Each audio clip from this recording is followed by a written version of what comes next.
Bem, irmãos, vamos orar mais uma vez e depois daremos início à meditação. Oremos. Senhor nosso Deus e Pai querido, muito obrigado pela misericórdia do Senhor sobre nós, pelo privilégio de poder te louvar e aprender da Tua Palavra. Pedimos as Tuas bênçãos, Senhor, para que a Tua Palavra possa encontrar morada em nossos corações, possamos, além de aprender, colocar em prática em nossas vidas, para a glória do Teu santo nome. Nós oramos em nome do Teu Filho amado, nosso Senhor e Salvador, Jesus Cristo. Amém. Irmãos, nós vamos dar continuidade no estudo. Estamos fazendo sobre o comportamento do crente, princípios bíblicos da ética cristã.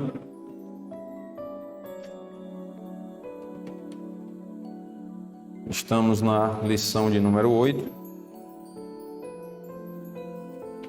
que fala sobre a ética do culto, como devemos nos comportar no culto.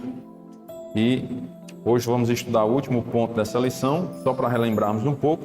Nós aprendemos que temos que, no culto, celebrar a Deus.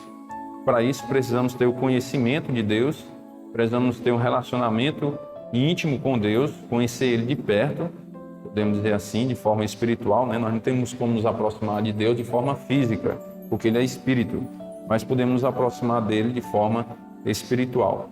Precisamos também reconhecer a pureza de Deus. E também um segundo ponto sobre a ética no culto é de servir a Deus. Precisamos aprender o ato de dar a Deus alguma coisa no culto, não somente a questão financeira, mas a nossa vida, né? O nosso louvor, dar a Deus. Ato de sacrificar também, de expressar e de reverenciar a Deus. E hoje, na terceira lição, sobre esse assunto, né, o terceiro ponto, nós vamos aprender sobre entrar na presença de Deus. Vamos para o Salmo 100, que é o texto base para essa lição, que fala: celebrai com júbilo ao Senhor todas as terras, servi ao Senhor com alegria, apresentai-vos diante dele com cântico, sabei que o Senhor é Deus, foi Ele quem nos fez e dele somos. Somos o seu povo e rebanho do seu pastoreio. Entrai por suas portas com ações de graças e nos seus átrios com hinos de louvor. Rendei-lhe graças e bendizei-lhe o nome. Por quê? Porque o Senhor é bom, sua misericórdia dura para sempre e de geração em geração a sua fidelidade. Então temos que entrar por suas portas para adorar a Deus com ações de graças e nos seus átrios com hinos de louvor. Temos que render graças ao Senhor e bendizer o nome dele. Então, para entrarmos na presença de Deus, como nós devemos entrar? Com ações de graças, com hinos de louvor, rendendo graças a Deus e bendizendo o nome dele, porque ele é bom, a sua misericórdia dura para sempre. Então Deus, ele é maravilhoso. Então temos que entrar na presença dele louvando e engrandecendo o nome do Senhor. Na nova dispensação, temos o privilégio de entrar no Santo dos Santos pelo sangue de Jesus, pelo novo e vivo caminho que ele nos consagrou pelo véu, isto é, pela sua carne. Vamos para Hebreus 10, verso 19, e nós vamos ver isso. Hebreus 10 e 19 diz: tendo, pois, irmãos, intrepidez para entrar no Santo dos Santos pelo sangue de Jesus, pelo novo e vivo caminho que ele nos consagrou pelo véu, isto é, pela sua carne. Quando Jesus morreu por nós, ele, na morte dele, a Bíblia relata que o véu rasgou-se de alto a baixo. E aí a entrada para o Santo dos Santos ficou aberta. Mas como é que nós podemos entrar no Santo dos Santos? Pelo sangue de Jesus. O Santo dos Santos é a presença de Deus. A época lá, antes da morte de Cristo, né, os judeus eles realizavam aqueles sacrifícios no templo, e aí tinha o local Santo dos Santos, tinha o santo lugar, e o local mais interior do templo era o Santo dos Santos. Tinha um véu que separava o santo lugar do Santo dos Santos. E somente o sumo sacerdote poderia entrar lá no Santo dos Santos para interceder pelo povo a Deus. Mas com a morte de Cristo, então não precisamos mais de sumos sacerdotes humanos, porque Jesus é o nosso sumo sacerdote. Ele nos proporcionou a entrada no Santo dos Santos, ou seja, na presença de Deus. E hoje, todas as pessoas que acreditam no Senhor Jesus Cristo, que creem no sangue de Cristo, podem ter acesso a Deus, podem entrar na presença de Deus, porque Jesus é o sumo sacerdote que nos intercede a Deus. E eu até falei para vocês, em uma das meditações, que o véu ele rasgou-se na diagonal, não foi na vertical, foi na diagonal, para que aquela parte de baixo pudesse cair e assim ter a entrada no Santo dos Santos, Segundo alguns estudiosos, eles defendem isso. Mas ninguém vai brigar por conta disso, O que nós sabemos é que a entrada na presença de Deus está agora liberada, mas liberada pelo sangue de Jesus. É aí, irmãos, onde algumas pessoas confundem e ensinam um evangelho deturpado. Alguns ensinam assim: olha, Jesus morreu por todos, muito bem, concordo com isso. Então você vem para Jesus do jeito que você está e pronto. Será que esse ensinamento está certo? Preste atenção.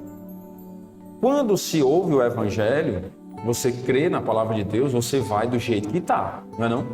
Você vai do jeito que está mesmo. Porque você vai dar um passo de fé agora.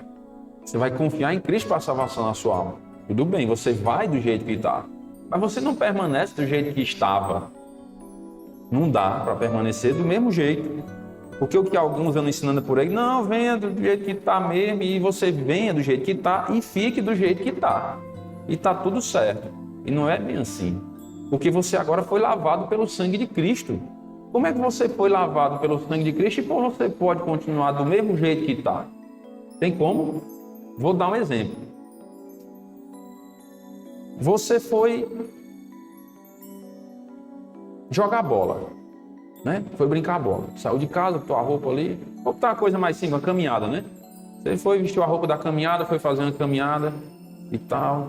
Aí caminhou ali meia hora, uma hora, voltou para casa. Você, quando chega na sua casa, você fica do jeito que está? Você não vai tomar um banho, Se assear, se limpar. Depois que você toma esse banho, você continua do mesmo jeito que estava antes do banho? Não, algo mudou, não foi não? Irmãos, coisa simples, isso é algo simples, do dia a dia, não? Até para ir para o trabalho, eu vou para o trabalho, passo o dia fora, quando eu chego em casa, o que é que eu faço? Vou ali me ajeitar, tomo um banho. Depois do banho, eu continuo do mesmo jeito que estava? Não, algo mudou.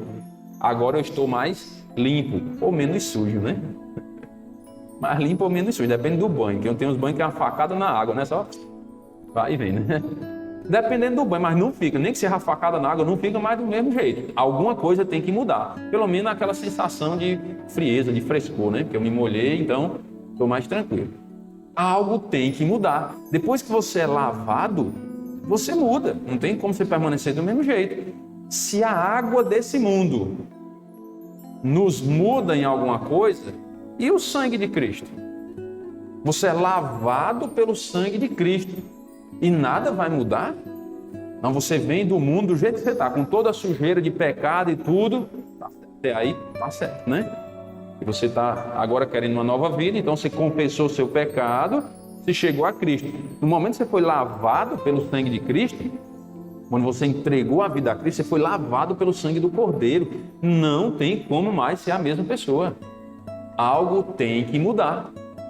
Então não existe esse negócio de eu criei em Jesus e nada mudou. Mentira. Mentira, não pode. Se você toma banho com água e muda alguma coisa, imagine com sangue. E o de Cristo, sangue puro, sem pecado. A nossa vida tem que mudar. Quando cremos em Cristo, a nossa vida tem que mudar. Não dá mais para viver a mesma vida. Então, cuidado com alguns ensinamentos que às vezes são muito belos, É muito belo você ouvir a mensagem de não, Jesus é amor, Paz e amor. Venha do jeito que você está e está tudo certo. Tá bom, venha, mas lavado pelo sangue de Cristo, com mudança de vida. Não é que você vai mudar a vida primeiro. Primeiro você tem que confessar o seu pecado e entregar a vida a Cristo. Aí, por causa desse lavar do sangue de Cristo, é que nós vamos mudar de vida. Pela graça e misericórdia dele. Porque ele nos lavou com o seu sangue. muito cuidado. Às vezes, nós somos enganados com falsos ensinamentos porque não paramos para refletir. E é por isso que nós gostamos de ensinar, mostrar na Bíblia, e quando Deus dirige algum exemplo, nós damos algum exemplo, para que a mente fique atenta, aberta. Porque com exemplos, às vezes fica mais fácil da gente decorar, aprender alguma coisa. Então temos que fazer analogias à nossa vida espiritual também, né? Comparações, para que a gente possa entender, opa, então se na vida humana é assim, hoje na Bíblia, por que não é assim? Né? Não é que a Bíblia vai seguir o mundo, não. Nós temos que seguir a Bíblia. Mas você vê que numa comparação simples dessa, você consegue entender uma doutrina que é tão deturpada hoje em dia. Tem muitos ensinando aí, não, você é adúltero, vou dar um exemplo prático, né? Você é adúltero, não, beleza, você crê em Jesus, pode continuar no adultério, tranquilamente, né? Não vou citar outras coisas, porque pode criar problema, né? Vou citar logo um assim, ah, você é ladrão, não, beleza, você crê em Jesus, venha pra cá e pode continuar roubando do mesmo jeito. Não é assim, irmãos, não é assim. Jesus não morreu para deixar a gente no pecado, ele não é patrocinador do pecado, não. Ele morreu por nós para nos dar nova vida. E assim, se alguém está em Cristo, é nova criatura. As coisas velhas passaram, tudo se fez novo. Se você foi lavado pelo sangue de Cristo, a vida não pode ser mais a mesma. Não pode. Tem que mudar. Porque você foi lavado pelo sangue de Cristo. Então ele é o nosso sumo sacerdote. Ele nos deu intrepidez para entrar agora na presença de Deus. Mas é pelo sangue dele. E aí como é que nós vamos entrar na presença de Deus? Sujos, do mesmo jeito, da velha vida. Entrar na presença de Deus cheios da velha vida. Tem como? Não. Então, para se cultuar a Deus, a ética do culto, nós temos que ter essa consciência. Por que eu vou cultuar a Deus? Porque Jesus me lavou com seu sangue. Eu agora sou uma nova criatura, lavada pelo sangue de Cristo. Eu preciso ir adorar o Senhor. Eu necessito disso para me fortalecer. Então, quando nós vamos à igreja, nós é como se tomasse um banho, né? Vamos dizer assim. Tá lá, passei a semana todinha fazendo caminhada, trabalhando no mundo, e aí agora cheguei na casa de Deus, né? Entre aspas, vamos dizer assim, e agora vou tomar um banho espiritual. Eu posso tirar um pouco dessas sujeiras que eu adquiri durante a semana, vivendo no mundo. E aí vou tomar esse banho espiritual para que eu possa tirar um bocado dessas sujeiras que vieram durante a semana. E aí poder enfrentar agora a nova semana, para não ficar podre com as sujeiras do mundo. Precisamos desse lavar, né, diário, nos lavar diariamente com a palavra de Deus, na oração, e no final de semana com a congregação, para sermos constantemente lavados para tirar essas sujeiras do mundo de nossas vidas. Precisamos ter essa consciência. Por que eu vou à igreja? Temos que saber o propósito, qual a nossa motivação de ir à igreja. É para cultuarmos ao Senhor que nos salvou, nos lavou com seu sangue, e assim sermos lavados pela palavra de Deus também e ter algumas coisas consertadas na nossa vida, aprender como lidar com as coisas do mundo, do dia a dia, e assim viver uma vida cristã que agrade ao Senhor. Então precisamos saber como entrar na presença de Deus. E a Bíblia nos ensina aqui no versículo 25 de Hebreus 10, não deixemos de congregar como é costume de alguns. Infelizmente, algumas pessoas costumam não ir à igreja, né? Se acostumam com isso. Não, eu posso ser crente em casa. Pode, mas é um crente fraco. Irmão, você está julgando os outros? Ou não. É a Bíblia quem diz. Aí, não deixemos de congregar.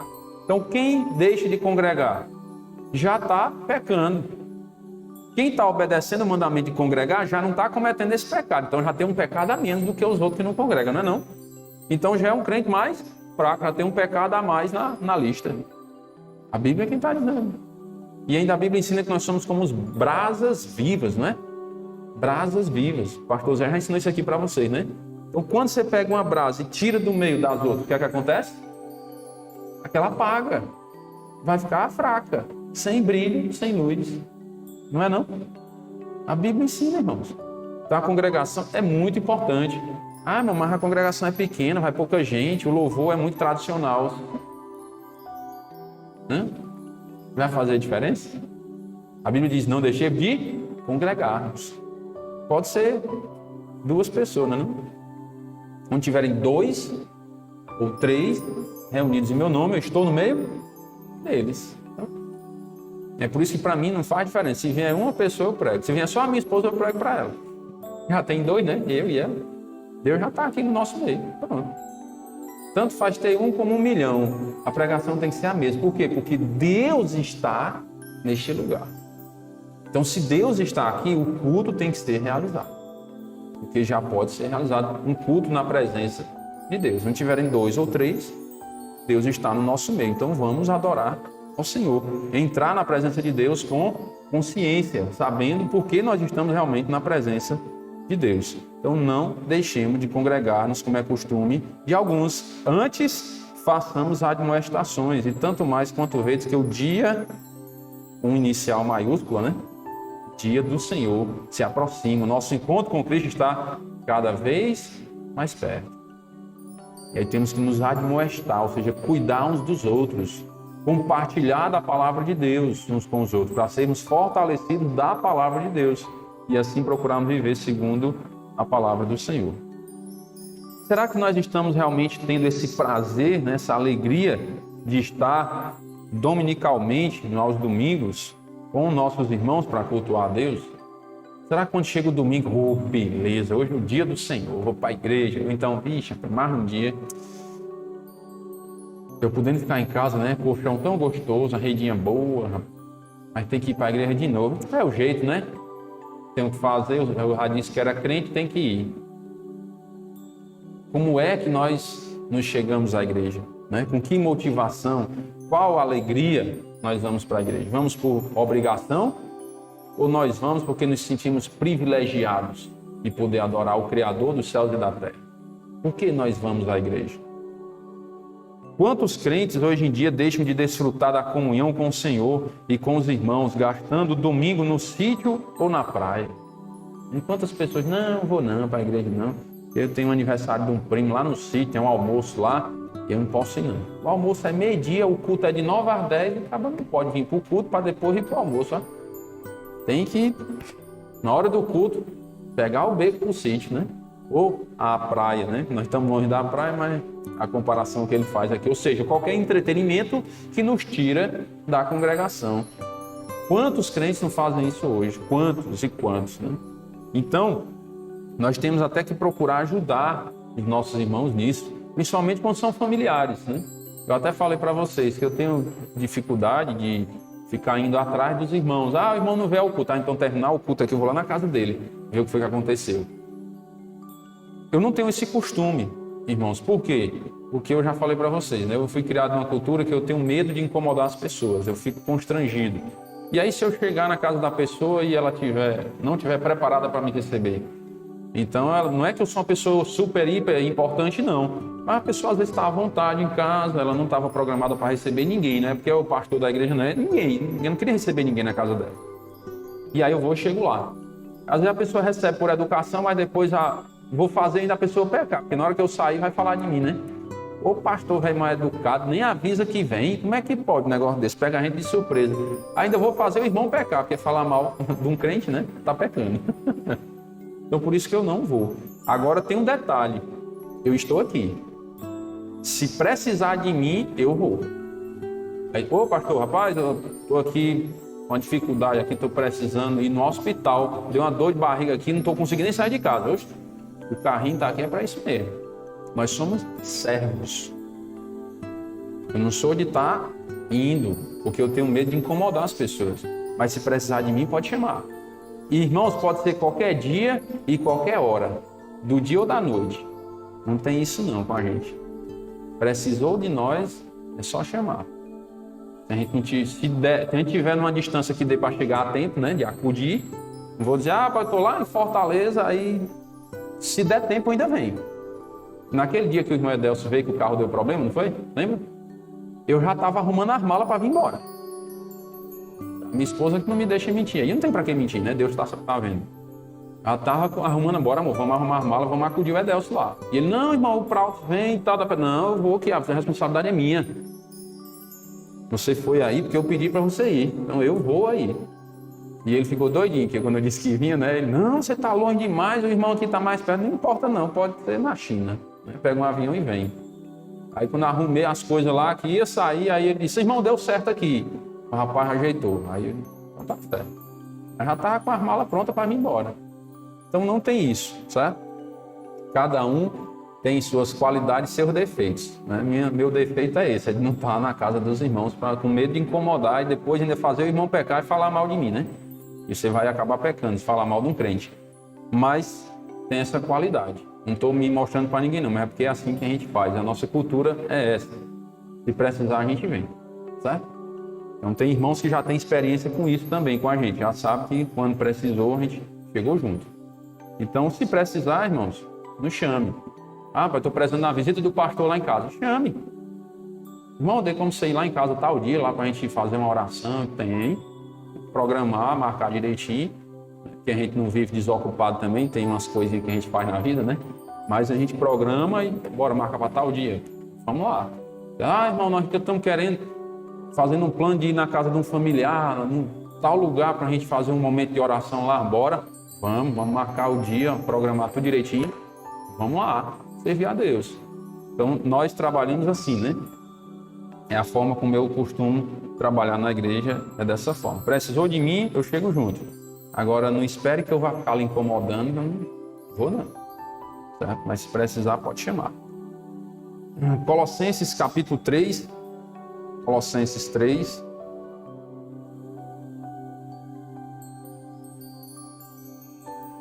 Verso 16. Diz assim a palavra de Deus.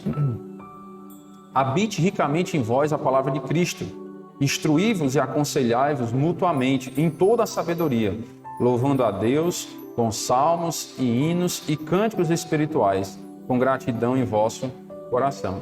Então aqui é o desejo, né, de Paulo escrevendo à igreja que a palavra de Cristo pudesse habitar ricamente nos irmãos, na igreja. E aí nós temos que nos instruir e nos aconselhar mutuamente. Ninguém sabe mais do que ninguém, irmãos. Não é aqui porque eu estou à frente da igreja, que o pastor daqui, vocês sabem que é o pastor Manuel, né? Estou aqui por um tempo, ninguém sabe por quanto tempo. Pode durar pouco ou pode durar muito, né? Como missionário, né? Até às vezes a pessoa pergunta qual a diferença entre pastor e missionário. Pastor é porque está ali fixo e pronto, né? Pode até mudar, mas ele está em caráter mais fixo. Missionário é em caráter mais temporário.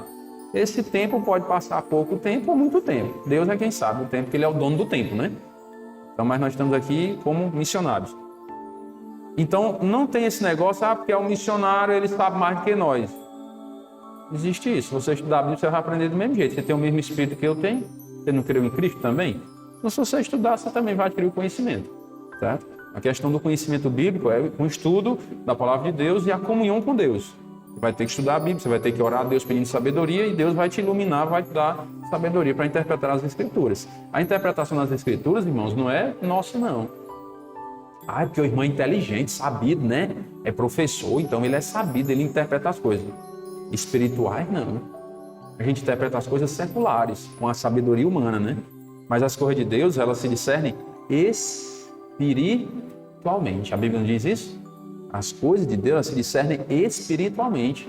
Então é por causa do Espírito Santo que Deus colocou em nós que nós conseguimos interpretar a Bíblia. Se não fosse o Espírito Santo, era só conhecimento secular. Não teria interpretação bíblica, né? Ver nas entrelinhas o que Deus quer nos comunicar. Isso vem do Espírito Santo de Deus. Não é da nossa inteligência humana, não. Deus é quem nos dá essa sabedoria. Então precisamos fazer com que essa palavra de Cristo habite ricamente em nós. Como? Lendo a Bíblia. Orando a Deus, pedindo sabedoria para entender. E aí vamos nos instruindo e nos aconselhando. Às vezes tem uma área que a gente não sabe, pergunta como é que faz, como é que fez, e vamos nos ajudando, crescendo juntos na graça de Deus. Com toda a sabedoria, biblicamente. Como é que os crentes se aconselham? Se instruem? É porque eu acho que é assim. Eu acho não. Tem que ser Bíblia. Vamos mostrar na Bíblia por que tem que ser assim. Aí vamos provar biblicamente. Se nós queremos crescer com sabedoria, temos que crescer com base na palavra de Deus. A Bíblia diz: o temor do Senhor é o princípio do saber. E o que é o temor do Senhor? É o respeito ao Senhor. Como é que eu vou aprender a respeitar a Deus? Conhecendo a sua palavra. Porque é a maneira que eu vou conhecer mais a Deus para poder eu respeitar mais a Ele. Então preciso me aconselhar na Bíblia. Então nos aconselhar, nos instruir com a Bíblia. E aí nos reunir, louvando a Deus com salmos e hinos, cânticos espirituais com gratidão em vosso coração. Há um cântico espiritual, não é espiritual, né? Uma espiritualidade medonha, né? A vontade, quando dá fé, o crente está cantando, Senhor, glória a Deus, aí aí começa a bater o pé, né? Quando a fé está dançando. É um cântico espiritual, irmãos? Cuidado, né? Cuidado. Porque às vezes as pessoas confundem, acham que o louvor espiritual é aquele que mexe, né? Mas cuidado que às vezes mexe mais com a carne do que com o espírito, né?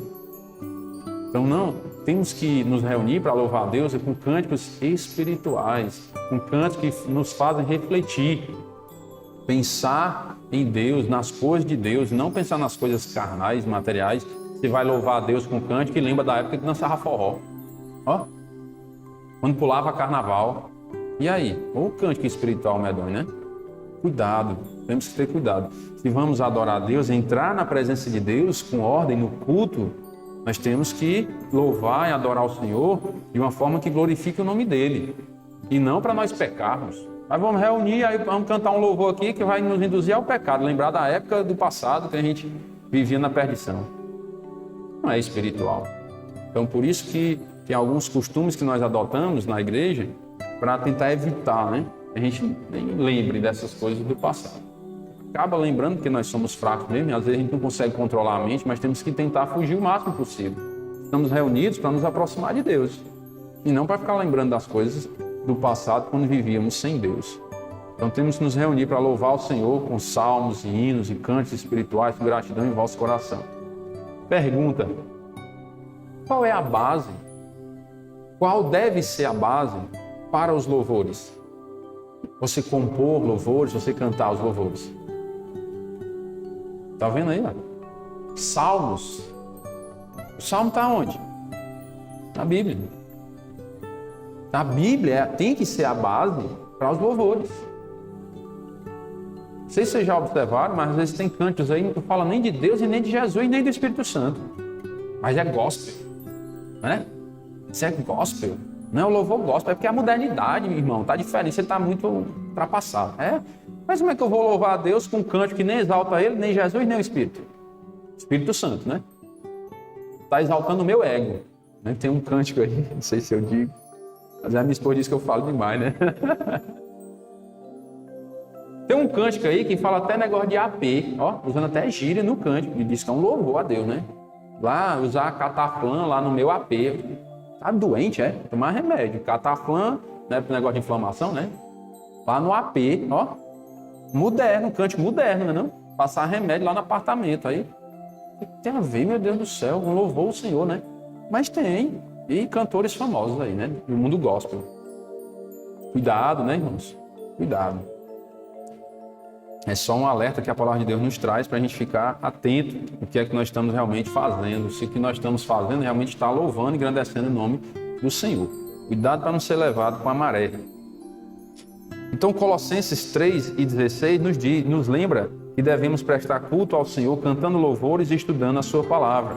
Todos os atos no culto público devem ser feitos usando a nossa mente e o nosso espírito, como o apóstolo Paulo ensina em 1 Coríntios, capítulo 14, 1 Coríntios 14. Então, quando vamos louvar o Senhor, nós temos que adorar Ele com a mente, de forma racional. Romanos 12 fala, né? Temos que adorar Ele de maneira racional e também com o espírito, espiritual. E 1 Coríntios 14 vai falar sobre os dons espirituais, falar sobre aquela questão do dom de línguas, né? E algumas igrejas confundem muito. Vamos ler o texto. Diz o seguinte: segui o amor e procurai com zelo os dons espirituais, mas principalmente que profetizeis. Nessa época, o Novo Testamento não estava completo ainda, não é? Quando Paulo escreveu isso, não foi? Sim ou não? Estou na dúvida? Não, irmão, não estava completo, né? Não estava completo, certo? Ou seja, sim, não estava completo. Porque só veio se completar lá com João o apóstolo, né? Próximo ao ano 100 depois de Cristo, que escreveu o Apocalipse, as 3 epístolas de João e o Evangelho de João. Então, nessa época que Paulo estava escrevendo essa epístola aos Coríntios, o Novo Testamento não estava completo. Então, Deus ainda estava dando revelações aos seus servos para escreverem a Bíblia, sim ou não? Sim. Então, tem que procurar qual dom? De profecia. Aquele que Deus ia dar revelação para os irmãos escreverem as Escrituras, certo? Isso dentro do contexto da época lá. Procurar, irmãos, com zelo, os dons espirituais, ou seja, que vão trazer edificação à igreja, mas principalmente que profetizeis. Para a época deles, como a Bíblia não estava completa ainda, se incluía realmente esse dom de profecia, literalmente falando, com relação a eles receberem uma revelação de Deus e profetizar isso, que era o que o próprio Paulo estava fazendo, não era? Ao escrever as epístolas, ele estava profetizando, estava recebendo a revelação de Deus, o que ele deveria escrever, estava profetizando. Para os nossos dias, ainda é assim? Eu tenho que receber a revelação de Deus para comunicar à igreja? Não, porque a Bíblia já está completa.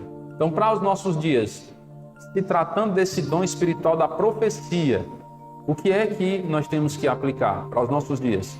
É eu ler a Bíblia e explicar. Essa é a profecia de hoje. Não é eu, peraí, irmãos. Né? Estou recebendo aqui uma coisa. Se for boa, receba. Se não for, deixe passar, né?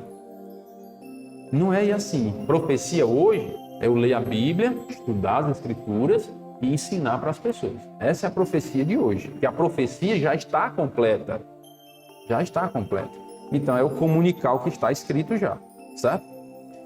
Aí Paulo vem dizendo, pois quem fala em outra língua não fala a homens, senão a Deus, visto que ninguém o entende e em espírito fala mistérios. Você fala dom espiritual? Achei bem interessante, o John MacArthur aqui, ele faz um comentário que aqui Paulo, quando ele vai falar, que, você fala em outras línguas, tudo mais, ele está falando num tom sarcástico. Era como se fosse assim, se tivesse realmente esse dom aí, em ativa, na sua vida, faça dessa forma. Mas não tem, não está ativo na vida dos irmãos ali naquela época, né? Certo? E muito menos hoje. Mas tudo bem, não vamos entrar em muitos detalhes não. Você já sabe o nosso posicionamento em relação a isso também. Mas olha o que é que Paulo vem falando. Aí preste atenção lá no final, versículo 28, se não me falha a memória, não me falha a memória, o que é que ele vai dizer que a pessoa que fala em línguas, como essa pessoa tem que se comportar dentro da igreja. Vamos chegar lá. Versículo 2 diz, pois quem fala em outra língua não fala a homem, senão a Deus, visto que ninguém o entende. E em espírito fala mistério. Peraí, se a profecia é o receber de Deus, isso na época deles, né? Receber de Deus e falar para as pessoas, então por que eu vou procurar um dom de língua que não fala a homens? Faz sentido? Nem na época dele fazia sentido. Imagine hoje. Não faz sentido. Se profetizar hoje é eu estudar as Escrituras e falar a homens, às pessoas, sobre a palavra de Deus, então por que eu vou falar em outra língua? Se quem fala em outra língua não fala a homens. Estão entendendo? Temos que procurar o dom de profecia. Profecia é falar às pessoas. O dom de língua não fala às pessoas. Então eu tenho que procurar o dom de língua? Até a gente já poderia parar aqui, né? Sobre o assunto, já está entendido. Mas vamos continuar, que tem mais. Versículo 3 diz, mas o que profetiza, fala aos homens, edificando, exortando e consolando. Então se eu tenho que procurar os dons espirituais, e principalmente o de profecia, qual o dom que eu tenho que procurar? É o de entender a palavra de Deus, para comunicar aos outros. Esse é o dom. E não de língua. De língua não fala aos homens. O dom de língua não é o dom de profecia. Mas a pessoa acha que é, né? Fica, xarabalá, cantando, não sei o que, né? Não é. Versículo 4 diz, o que fala em outra língua, assim mesmo se edifica. Mas o que profetiza, edifica a igreja. Olha a diferença. Então você vem para o culto. Não, irmão, nós temos que falar em língua aqui e tal, a cara canta, né? Rita lá para trás, temos que falar em língua. Beleza. Mas para que serve a reunião da igreja? Não é para edificar a igreja, não? Aconselhai-vos, instruí-vos mutuamente, não é não? O que fala em línguas, a si mesmo. Então você vem para o culto para se edificar e a igreja não é para ser edificada? Se eu sou um membro do corpo de Cristo, eu tenho que cooperar para que a igreja seja edificada. E não somente a mim. Então vou ser orgulhoso. É um crente orgulhoso, ó. Pegando pesado, né? Eu vou ser bem claro. O crente que procura falar em línguas é um crente orgulhoso, individualista. Não é não. Não é o que a Bíblia diz? A si mesmo se edifica. A igreja, não estou nem aí se ela é edificada. Eu quero é me edificar. Então pronto. Na hora que o pastor estiver pregando lá, eu vou meter um grito. Axalá para canta, né? Porque eu quero ser edificado. E os outros? Estão entendendo? Crente que procura falar em línguas, e principalmente dentro da igreja, para que os outros escutem, ele está procurando a própria edificação dele. Está nem aí para a edificação da igreja. Cuidado. É porque eu sou assim mesmo, né? Vocês já sabem. Tem que dizer diretamente e claramente, irmãos, para que vocês tenham a noção do que é que está acontecendo. Lógico, vocês não vão chegar aqui, chega lá para uma pessoa que acredita nesse negócio, né? De falar em línguas estranhas aí. Eu não sei por que a pessoa vai falar em língua estranha. Se é estranho é porque ninguém entende, ninguém conhece, né? Mas tudo bem. Você não vai chegar para dizer, está errado, você é um crente orgulhoso. Não faça isso não, pelo amor de Deus, né? Aqui nós estamos numa escola bíblica dominical, para que a igreja possa entender o que a Bíblia ensina e nós não fazermos a coisa de forma errada. Se alguém quiser vir ouvir, vai ouvir, né? Mas a gente não vai estar procurando confusão com ninguém, não, pelo amor de Deus. E aí a gente vai dar mau testemunho. O crente é ignorante, né? Pegou, deu o dedo na minha cara e disse que eu era um crente orgulhoso, porque eu procurava falar em língua. Falou aqui e morreu aqui, né? Que aqui é para nossa edificação, para nós aprendermos. Agora, se alguém vier perguntar, aí é outra coisa. Mexeu, né? Mexeu, aí vai ouvir, né? Se um crente lá que fala em língua vem lhe perguntar o que é que você acha disso, aí você vai ter que falar. Tem que ter a base bíblica para mostrar a Bíblia. Bota primeiro para ele ler, viu? Bota para ele ler. Você quer saber sobre o dom de língua? Beleza. 1 Coríntios 14. Leia aí, meu amado, primeiro. Depois que você lê, aí a gente vai conversar, certo? Teve uma vez que eu fiz isso com um. Eu estava lá teimando, eu estava num cliente, aí o cabo teimando. Falar em língua, não sei o que. Abra a Bíblia aí. 1 Coríntios 14, lê aí. Aí quando ele leu, aí no instante baixou o fogo, né? Deu uma acalmada. E não adianta você ir contra a Bíblia, não adianta a gente ficar, eu acho não. Abra a Bíblia e mostre, pronto, e deixa a pessoa se resolver com Deus. E se ela, a Bíblia diz isso, mas eu não acredito. Aí não é problema nosso, não. Aí já é problema de quem não acredita na Bíblia. Já não tem mais nada a ver com isso, né? A nossa missão é o quê? Profetizar. É ensinar o que está escrito. Se a pessoa quiser acreditar, graças a Deus por isso. Se não quiser, infelizmente, a gente não vai obrigar ninguém. O próprio Senhor Jesus não obrigou. Quando Jesus estava pregando em João 6, eu sou o pão da vida, quem não comer minha carne, não beber meu sangue, não tem parte comigo, não foi? Senhor, os discípulos ficaram tudo preocupados. O povo está indo embora, a mensagem é muito dura e tal. Aí. Vocês querem ir também? A mensagem é uma só. Então, Jesus não vai estar mudando dependendo do público, não. Jesus não ensinou a pregar a gosto do freguês. O pastor Manuel usa essa expressão, eu acho legal, né? Não ensinou a gente a pregar a gosto do freguês, não. Jesus ensinou a gente a pregar a Bíblia. Quem quiser algo sério com Deus, vai buscar. Quem não quiser nada com Deus, aí infelizmente já não nos cabe, não nos pertence obrigar ninguém a buscar o Senhor, não. Versículo 5, olha. O que é que Paulo diz? Eu quisera que vós todos falasseis em outras línguas, muito mais, porém, que profetizeis. Paulo não está dizendo, olha, irmão, é obrigado vocês falar em língua, não. Eu quisera. É uma crítica que Paulo está fazendo. Vocês estão achando que falar em língua é algo espiritual? Então eu quisera que vocês falassem em outra língua. Bem que eu queria que vocês fossem espirituais, né? Muito mais, porém, que profetizassem. Então, qual é o dom que eu tenho que procurar? Que Paulo ensina que eu tenho que procurar? É falar em língua ou profecia? Profecia. Paulo está deixando muito claro. Eu quero muito mais que vocês profetizem, irmãos. Pois quem profetiza E agora? É superior ao que fala em outras línguas, salvo se as interpretar, para que a igreja seja edificada. Paulo está deixando bem claro. Mas irmão, mas todo mundo tem que falar em língua. Quer dizer que vocês querem ser inferiores? Crentes inferiores? Paulo está fazendo uma crítica aqui. Vocês querem ser crentes inferiores? Não. Sejam superiores, então. Vocês não querem ser espirituais? Pois profetize. Porque quem profetiza é superior ao que fala em línguas. Aí bem claro. Agora, porém, irmãos, se eu for ter convosco falando em outras línguas, em que vos aproveitarei? Se vos não falar por meio de revelação, Deus dá a revelação, ele fala. Ou de ciência, do conhecimento, ou de profecia, ou de doutrina. Não traz edificação se vinha falando a characanta, baracanta, não sei das quantas, não. Tem que falar a Bíblia. É assim que instrumentos inanimados, como a flauta ou a cítara, quando emitem sons, se não os derem bem distintos, como se reconhecerá o que toca na flauta ou cítara? Aí vai fazer a comparação, né, com a música. Pois também se a trombeta der som incerto, quem se preparará para a batalha? Assim vós, se com a língua não disserdes palavra compreensível, como se entenderá o que dizeis? Porque estareis como se falasseis ao ar. Quem está sendo edificado com falar em línguas na igreja? Né? Falando ao ar. Há, sem dúvida, muitos tipos de vozes no mundo, nenhum deles, contudo, sem sentido. Se eu, pois, ignorar a significação da voz, serei estrangeiro para aquele que fala, e ele estrangeiro para mim.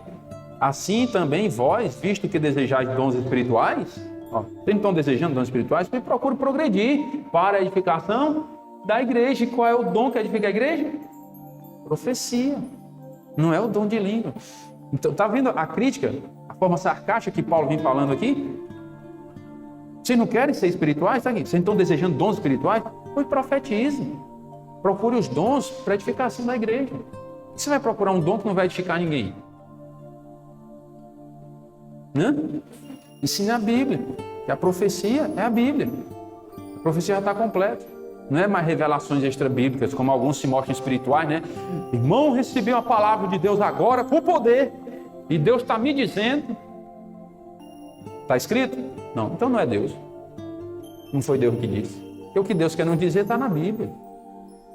Quando a pessoa faz isso, irmãos, eu entendo hoje eu entendo, que a pessoa está querendo se mostrar mais espiritual do que os outros.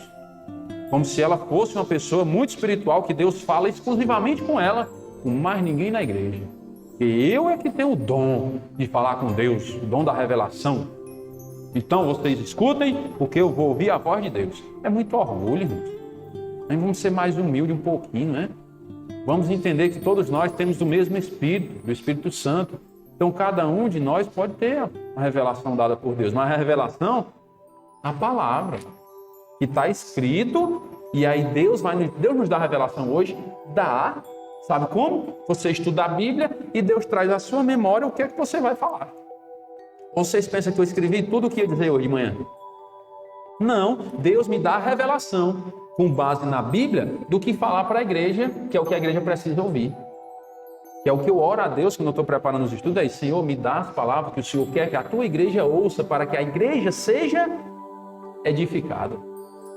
Que é o que Deus quer. Você quer progredir nos dons espirituais? Procure a edificação da igreja. É o que eu oro a Deus, é pedindo que me dê palavras para a edificação da igreja. E essas palavras não são minhas. É a revelação dele. Assim é que é a revelação. Você estudar a Bíblia e Deus te revelar as palavras que você deve falar para que a igreja seja edificada. Mas não dizer, Deus está me dizendo uma coisa aqui, mas que não está escrito? Não pode. Tem que ser o que está escrito na Bíblia, ou seja, o que baseado na Escritura, e não a coisa lá que eu inventei não sei de onde. Então procure, quer progredir? Procure a edificação da igreja. Pelo que o que fala em outra língua deve orar para que a possa interpretar. Ele diz, né? Você fala em outra língua? Tá, pois interprete. Como Paulo está dizendo que vocês têm que falar em língua, não. Mas já que você está dizendo que fala, pois interprete então. Quando você diz, ela canta, isso significa tal. Interprete. Mas se você não interprete, se você não consegue interpretar, o versículo 28 vai responder. Porque se eu orar em outra língua, o meu espírito ora de fato, mas a minha mente fica infrutífera. Que farei, pois? Orarei com o espírito, mas também com a mente. Cantarei com o espírito, mas também com a mente. Tem que ser os dois. É por isso, irmãos, que nós não ensinamos que a pessoa deve procurar o dom de línguas. Essas línguas estranhas aí, falar, não, por quê? Porque você está vendo que ele diz, ó, a mente fica infrutífera. Você pode até orar em espírito, mas a mente fica infrutífera. E Paulo está ensinando o quê? O que é que eu tenho que fazer? Orar com o espírito e com a mente. Cantar com o espírito e com a mente. Então, eu devo procurar o dom de línguas? Segundo o que Paulo escreveu aqui, não.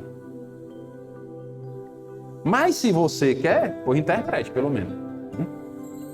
Versículo 16 diz, se tu bendisseres apenas em espírito, como dirá o indouto, né? O incrédulo, a pessoa que não creu em Cristo, tendo o amém. Ou a pessoa que nem entende aquela língua também, né? Como é que ele vai dizer amém ou graças a Deus? É isso mesmo que Deus quer dizer para nós? Não tem como. Visto que não entende o que dizes. Nem está entendendo. Porque tu, de fato, dás bem as graças. Bom, já que você ora em língua, beleza, tudo bem, ore em silêncio aí. Mas o outro não é edificado. E a reunião é para a edificação da igreja. Dou graças a Deus porque falo em outras línguas mais do que todos vós. Aí tem gente que pega esse versículo e diz, tá vendo? Paulo fala em várias línguas, então nós temos também que procurar o dom de línguas.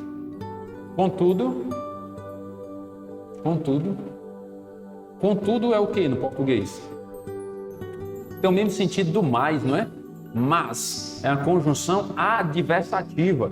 Vem trazendo uma ideia contrária ao que foi dito.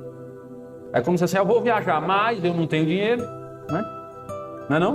Aí ele diz, eu dou graças a Deus porque falo em outras línguas mais do que todos vós. Mas, ou seja, contudo, porém, todavia, entretanto, são palavras da mesma classe gramatical, conjunções, né? Adversativas, ainda mais. Aí diz, ó, contudo, prefiro falar na igreja 5 palavras com o meu entendimento para instruir outros a falar 10.000 palavras em outra língua. Isso aqui mata tudo, irmãos. Essa ideia de falar em línguas estranhas morre aqui. Já morreria no versículo 2, como eu falei lá, né? Mas aqui está muito claro. Não adianta estar falando em línguas na igreja. Quer falar? Fale só em casa lá, né? Mas na igreja, você não traz edificação. Vai edificar quem falando em coisas que ninguém entende? Você nem interpreta, nem você mesmo entende o que é que está dizendo. Não faz sentido. Irmãos, não sejais meninos no juízo. Estão vendo? Essa indireta aqui é para quem? Adivinha? Na malícia, sim, sede crianças. Quanto ao juízo, sede homens amadurecidos. Na lei está escrito, falarei a este povo por homens de outras línguas e por lábios de outros povos, e nem assim me ouvirão, diz o Senhor. De sorte que as línguas constituem um sinal não para os crentes, mas para os incrédulos. Mas a profecia não é para os incrédulos, e sim para os que creem. Isso é profundo, irmãos. Deus está querendo ensinar aqui que esse sinal de línguas, quando ele é manifestado, é para despertar quem? Os crentes ou os incrédulos? Os incrédulos estão aí, ó. As línguas constituem um sinal não para os crentes. Aí por que eu vou estar falando em língua na igreja, irmãos? Se eu estou falando para crente, me diga. Não, mas no Pentecostes aconteceu. Foi. Falaram em línguas estranhas lá, não foi? Vamos dizer, né? Falaram, né? Tá certo, falaram. Para quem? Quem é que estava ouvindo a mensagem? Os incrédulos. Os incrédulos. Na própria língua materna. Né? Então, esse dom de línguas é o que as pessoas muito confundem, que acham que não, é algo que você balbucia aí qualquer coisa e pronto. Não, eles entendiam ainda. Quem fez a interpretação? Irmão, mas não tinha uma pessoa interpretando? O Espírito Santo interpretou. Eles estavam falando lá, vamos dizer, em hebraico, né? Sei lá, em qualquer língua, e o cara entendia lá em japonês, olha. Em alemão. Ainda tinha isso. Os discípulos lá estavam falando num determinado idioma e eles estavam entendendo em outro idioma. Eles ficaram admirados. Como é que pode esses nomes iletrados, né? E nós estamos ouvindo falar as grandezas de Deus em nossa própria língua materna. Então não é um balbúcio qualquer não, irmãos. Paulo está sendo aqui sarcástico com eles, olha. Quando foi usado o dom de línguas, né? Que tinha que falar no idioma e alguém interpretar para outro idioma, era um sinal para os incrédulos. Se há realmente isso, é para os incrédulos. Então, muito cuidado. As línguas constituem um sinal não para os crentes. Então, não tem que estar falando de língua dentro da igreja, não. Nós estamos querendo edificar a igreja, os crentes em Cristo. Agora, a profecia não. A profecia não é para os incrédulos, não. A profecia é para os que creem. Capítulo 14 de 1 Coríntios deixa muito claro que não tem o que eu procurar dom de língua, não. Eu tenho que procurar o entendimento das Escrituras para ensinar as pessoas. Como é?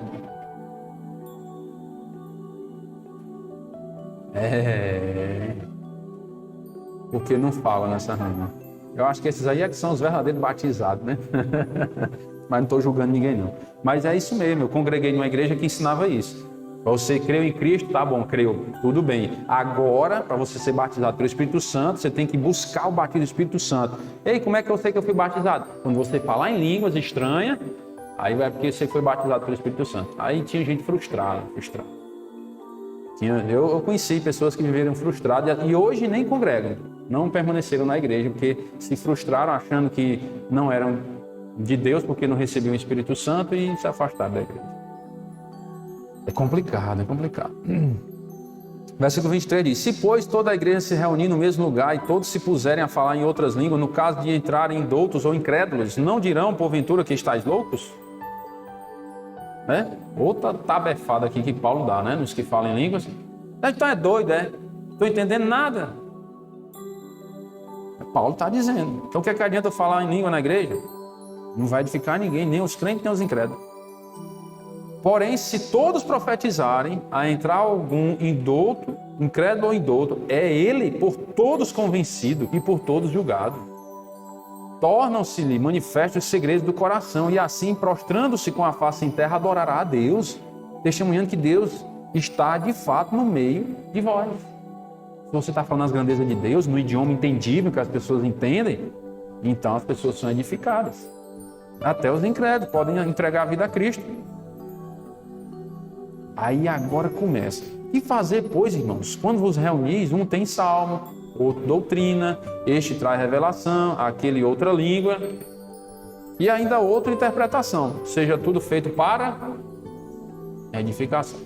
Então, se você traz uma mensagem em outra língua, tá bom, mas traga um intérprete, viu? No caso de alguém falar em outra língua, que não sejam mais do que 2, ou quando muito 3, e isto sucessivamente, e haja quem interprete.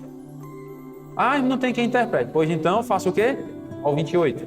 Mas não havendo intérprete, fique calado na igreja, falando consigo mesmo e com Deus. Aí eu pergunto, o que nós temos visto hoje, as pessoas falando em línguas estranhas na igreja, é bíblico? Deus manda fazer aquilo?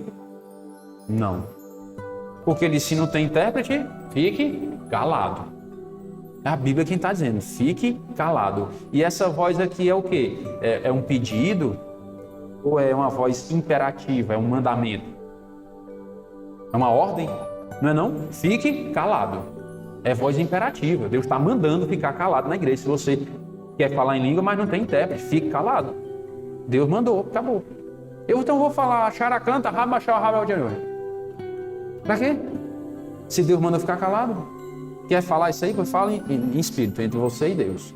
Se você acha que isso é uma oração a Deus, então faça você e Deus. Mas se não tem intérprete, fique calado. Falando consigo mesmo. Né? Exatamente.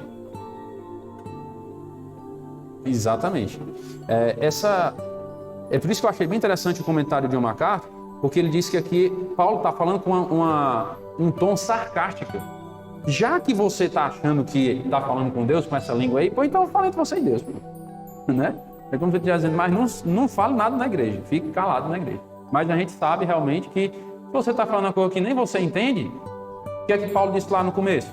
Ore em espírito e ore com a mente. Não é não? louve, cante em espírito, mas cante com a mente. Então, se você está falando algo para Deus e não está sabendo o que é que está dizendo, então você não está cantando, vai cantar e orar para quê? Você não está cantando com a mente também, você não está orando com a mente também. Tem que ser com o espírito e com a mente. Versículo 29, tratando-se de profecia, falem apenas 2 ou 3 e os outros julguem. Se, porém, vier revelação a outrem que esteja assentado, cala-se o primeiro. E assim tudo, você vê que é tudo com ordem, né? Porém, todos podereis profetizar, ou seja, falar a Bíblia, ensinar a Bíblia, um após o outro, para todos aprenderem e serem consolados. Os espíritos dos profetas estão sujeitos aos próprios profetas. Então você controla, né? Controla. Se você tem ali uma palavra para a igreja, mas você controla, espera o tempo certo e tudo. Porque Deus não é de confusão, e sim de paz, como todas as igrejas dos santos. Conservem-se as mulheres caladas nas igrejas, porque não lhes é permitido falar, mas estejam submissas, como também a lei o determina. A pastora fulano de tal, né? Não é esse negócio. Como é que funciona isso, né? A pastora. Mas se a Bíblia diz, conservem-se as mulheres caladas na igreja. Irmão, então a mulher não pode dizer nada, pode louvar o Senhor, ajudar, né? De alguma forma, se tiver um encontro de senhoras, a mulher pode ensinar e tal. Mas ela assumir posição de liderança, ela ser a pastora da igreja, não pode. Certo? Não pode. Irmão, isso é discriminação. Não, é porque Deus, irmãos, quer poupar as mulheres. É isso que o povo não entende. Acho que quando Deus colocou a mulher em posição de submissão, é porque Deus é racista, né? Não é. Deus quis poupar as mulheres. A mulher é a parte mais frágil. A mulher não aguenta tanta pancada quanto o homem aguenta, não. Né? Ela é a esposa que sabe. Que tem problemas que vêm e ela fica com a mão na cabeça o que fazer. E eu, com 2 palavras, eu resolvo. Não é porque eu sou sabido, não. É porque Deus colocou no líder da casa, no homem, a sabedoria para resolver as coisas. Coisas que às vezes a mulher fica com a mão na cabeça sem saber o que fazer. Aí Deus dá sabedoria ao homem. É Deus que dá, não está em mim, não. Eu digo sempre para ela, mas é Deus quem faz essas coisas. Deus fala com o marido, por meio da palavra dele, como deve fazer as coisas. E aí o homem, às vezes, ele já foi feito com essa estrutura mais bruta mesmo, porque às vezes tem mulher que acha ruim, né? Mas o homem já foi feito mais assim mesmo, rígido, mais firme, às vezes mais ignorante. Mas é para aguentar as pancadas da vida, porque senão não aguenta. É muita pressão, é muita dificuldade. Como eu falei para vocês ontem, todos temos problemas a enfrentar, todos. Então Deus quis poupar a mulher. Mulher, seja submissa. Fique debaixo da proteção do marido. Deixe ele enfrentar as pancadas. Porque eu já fiz o homem assim, para isso mesmo. A mulher que é pastora, quando vier os problemas da igreja? E quando vier Deus o livre que tem que disciplinar alguém? Tomar a decisão de disciplinar, vai ter que ser expulso da igreja. A mulher vai ter expulso todo, será? De chegar a reunir todo mundo. Aí se for um homem, acaba rebelde, e for bater de frente com a pastora, e aí? E aí uma parte da igreja ainda se levantar contra a pastora. Não, pastora, você está errada, porque não, eu conheço, não sei o quê. A mulher vai aguentar a pressão, será? Será que ela não vai entrar em depressão, tomar remédio controlado para aguentar essas coisas? Então, irmãs, entendam, Deus ama vocês. E Ele quer protegê-las. Por isso que Ele disse, mulheres, sejam submissas. Na igreja, não queira ser pastora, não. Fique calado na igreja. Se você quer aprender alguma coisa, versículo 35, se porém quer aprender alguma coisa, interrogue em casa seu próprio marido. Porque para a mulher é vergonhoso falar na igreja. A mulher está opinando, não é para fazer desse jeito aí não, faça assim. Não se exponha tanto, porque depois você vai ser alvo de críticas e não vai aguentar. Certo? Foi Deus que determinou assim, mas não foi eu não. Determinei não, está aí, está escrito, vocês estão vendo que está escrito aí. Isso é para proteger as mulheres, para elas não serem alvo de crítica. O marido aguenta, vai falar para falar, não estou nem aí não. Mas a mulher já não aguenta tanto, já é mais frágil. E às vezes ela precisa também do marido de pulso firme, para tentar acalmar mais elas. Quando elas estiverem perturbadas com esses problemas, o marido chegar junto, opa, não, tenha calma aí, deixa aqui que eu resolvo. E deixar ela mais tranquila. É assim que Deus determinou as coisas, para proteger as suas filhas dessas pressões do mundo. Porventura a palavra de Deus se originou no meio de vós, ou veio ela exclusivamente para vós outros? Se alguém se considera profeta ou espiritual, reconheça esse mandamento do Senhor que vos escrevo. Aí, se é profeta, se é espiritual, põe o mandamento do Senhor, que Deus está escrevendo aí. Que Paulo escreveu por meio de mandamento do Senhor. Pode dizer.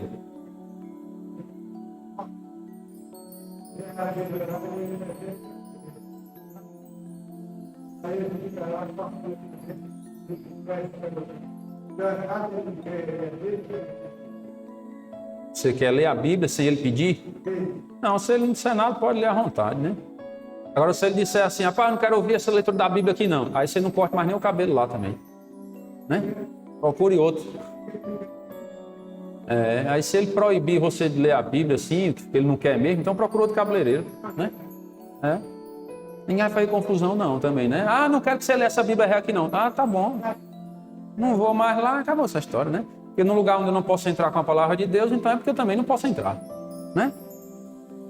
E assim vai.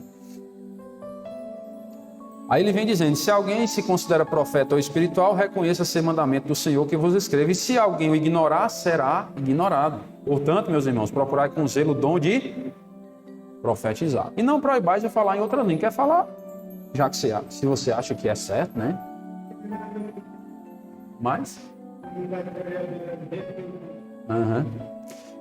Mas deixando bem claro, né? E o que a Miriam aqui lembrou é certo e para a gente ficar atento. Se tem alguém que quer falar em outra língua, não tem nada a ver com isso, né? Mas está ensinado que na igreja tem que ficar calado. Não tem intérprete, então fique calado. Mas se você não está sabendo nem o que está dizendo para Deus, para que falar em outra língua, meu irmão? Não tem sentido. Fala na língua portuguesa mesmo, que Deus entende todos os idiomas. E aí você pelo menos vai estar entendendo também o que está orando a Deus. Tudo, porém, seja feito com decência e ordem. Então, tudo que vamos fazer para adorar a Deus, para cultuar o Senhor, tem que ser feito com decência e ordem. Irmãos, que Deus nos dê sabedoria cada dia para cultuá-lo da maneira correta. E por isso, não sei se vocês já perceberam, eu vou repetir, que muitas vezes eu oro a Deus aqui, para começar o culto, para Ele nos dar tanto pedindo entendimento e obediência. Porque para entender a Bíblia, a gente até entende ali e tal. Mas o mais difícil é obedecer, irmãos. Porque vem o nosso ego, vem o nosso orgulho, vem o achismo. Não, porque eu acho isso, eu acho aquilo. Essa é a parte mais difícil que eu acho, ao meu ponto de vista. Entender, a gente vai entendendo algumas coisas. Não entende tudo também, mas a gente entende algumas coisas. Agora, quando parte para obedecer, aí vem a velha natureza, né, que é bater de frente com a palavra de Deus.